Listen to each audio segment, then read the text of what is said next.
We call you to act now against overall surveillance If systems. social media is not a real interaction, it's about the protection what is? of sources.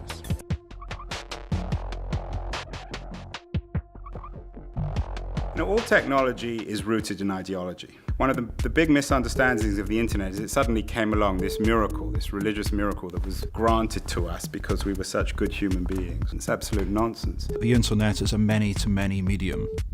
Most of the media that we had previously, at least the technological media, were many-to-one or one-to-many. But with the internet, you have millions of people creating their own content and millions of people consuming this content, and for the most part they're communicating fairly directly with each other. One of the reasons people are drawn to virtual communities like Second Life is people are hungry for community. They're hungry for meaning in a society that is oriented around the production and consumption of consumer goods. But when there's an alternative to be able to reach out and to find kindred spirits who have common interests or share a common perspective on life and to feel fulfilled by that, people will do that even if it is a somewhat low resolution version of reality. Anthropologists like Robin Dunbar believe that there are a finite number of real friendships any human being can keep. So your brain can maintain about 150 meaningful friendships, and that's it. So, has social media blown this number into the stratosphere?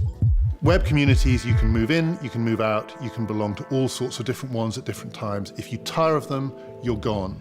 And that kind of community doesn't have any of the hold that nation states have over their citizens. And that means, so far, there's no evidence they can rival that hold.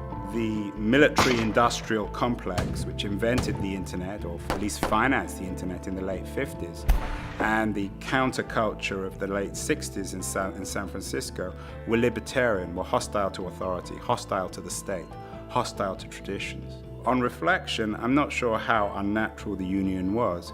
The internet itself reflects a hostility towards authority. It's possible by mapping social networks to figure out affiliations that people aren't necessarily overt about. And this is an enormously powerful tool in the hands of the police and intelligence services in finding out who adheres to some particular disliked belief. So the internet is an edge technology. It has no center. It's no coincidence then that it reflects the ideology of the people who invented it, the people who drove it. So there's a kind of a balancing act of social interest that I will frankly say different countries draw the line in different places, and I don't think one size necessarily fits all. There are all sorts of people who see the internet as a threat and who want to control it using whichever excuse will work in the politics of the day. Because the world is just becoming so connected in Western countries, there's nowhere you can put the censorship anymore. Because China has never had an independent media under the Chinese Communist Party's rule, internet is a first time that as an alternative of the public media space. And so if you're the government of China, you can say to Mr. Google, right, you censorship your search or you can't do business in our country. And that's a persuasive argument, at least for large and powerful governments to use. I think what the Chinese government have noticed is that the kinds of uprising, of complaint, of anxiety, also these little loyalties that are being created, can be channeled just as easily by national politicians as against national politicians. There are thousands, almost 10,000 of the children, school children died because almost all the major school buildings collapsed during the earthquake. The Chinese authority issued a censorship order for no Chinese media could cover this issue. China has by far the most impressive censorship program. It employs more than 30,000 internet police. They even export cyber surveillance technology to Cuba, Zimbabwe and Belarus. It's called the Great Firewall of China. They don't want the media to dig deeper than it becoming a systematic problem of the government.